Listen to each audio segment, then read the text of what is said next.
Ang santos nga ebanghelyo yan ang adlaw, Biyernes han ikanapulo kag duha nga semana han panahon nga ordinaryo han liturhiya han singbahan nga Katolika.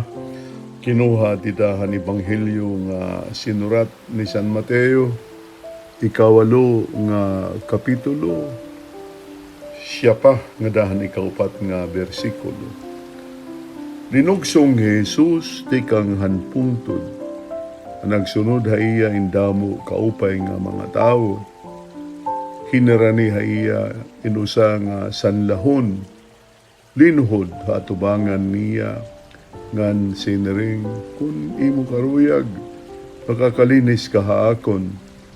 Kinamkam hiya ni Jesus ngan ginsiring karuyag ko magmalinis ka. Idadayon na linisan ng tao haniya sanla. Siniring hiya ni Jesus, pamati ayaw pagsumat bisan kan kanay, kundi kadto dayon hanpadi, ngan pakita haiya, kahuman paghalad sugad hin iginsugo ni Moises, pagpakita han mga tao nga malinis ka na. Mga kabugtuanan maupay nga sumathan dayon naton nga kataluwasan. Paghimayaon ka Ginoo. Ada na kita yanahan ordinaryo nga mga adlaw han liturhiya, han singbahan han aton singbahan. Ngan kaupay pamatian han nasyahan nga aton nabati didahini nga ebanghelyo nga sinurat ni San Mateo, mahitungod han sanlahon nga nangaro kan Jesus hindako nga grasya nga malinisan hiya. Mga kasangkayan, ang sanla usa nga sakit han panit nga diri masayon mahuwas. Salit ano sa nga tao nga sanlaon para han katilingban ngan mga udiyo, usa nga tao nga diri kausa han ira katilingban. Gintatabog ini nga tao ngan naukoy kaupodhan iya kasi mga sanlahon tungod kay ansanla para han mga Hudiyo hadto nga panahon tigaman han sala. Tigaman nga ang tao waray magsunod han kaburuton sa Dios ngan para hira usa nga tao nga sanlaon, sugad-sugad hinusa nga tao nga patay nga naglalakat. Kamakaharadlok, kamakaluluoy hinusa nga tao nga sanlaon. Pero didahan aton ebanghelyo nabati naton ini nga tao waray pag hunahuna hin kahadlok sugad man hin pagpasipara, hin pagdamog kan Jesus. Nakadahiya, in makusog nga pagtapod kan Jesus. Nakadahiya, an makusog nga pagtuo, nga hiya malilinisan ni Jesus. Amo ini nahitabo, nagkuro ang tao, ngan ginbaton ni Jesus ini nga iya pangaro, hin pagkamalinis o nalinisan ini nga tayo. Mga kabugtuan ko kang Kristo, usa nga sakramento nga bilin haato ni Jesus didahan singbahan nato nga Katolika, amo an pagdangop hay pinaagihan sakramento han pagkumpisal.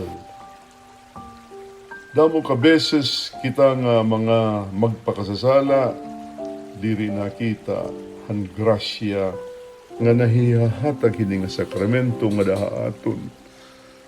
Kinahanglan la siyahan ang pagkarawat nga kita makasasala. Sugad man pagdangop ngadto han aton mga kapadian nga tinagan ang Dios hingahom pagpasaylo han sala.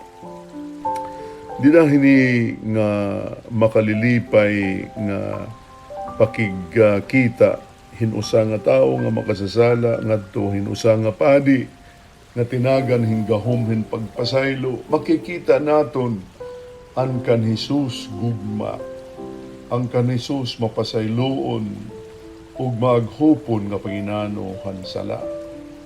Pero nanginginahanglan, hinsugad nga panunahuna, sugad nga pagtuo, sugad nga paghingya, han tao nga sanlaon nga dinangup kan Jesus didahan aton gimbasa ng Ebanghelyo.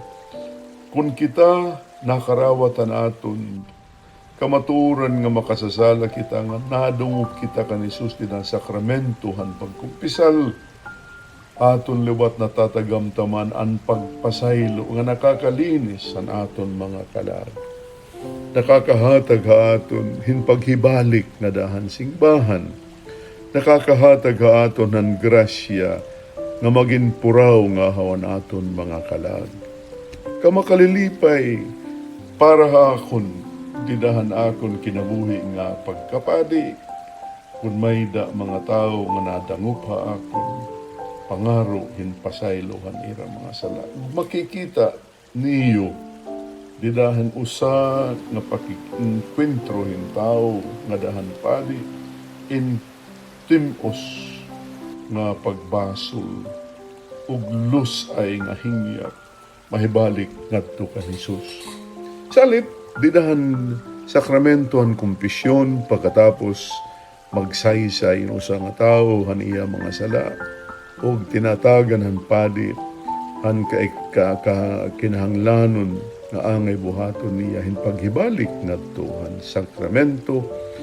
Ang Diyos mismo naghahatag hintigaman han iya pagbalik ngadto kan Jesus.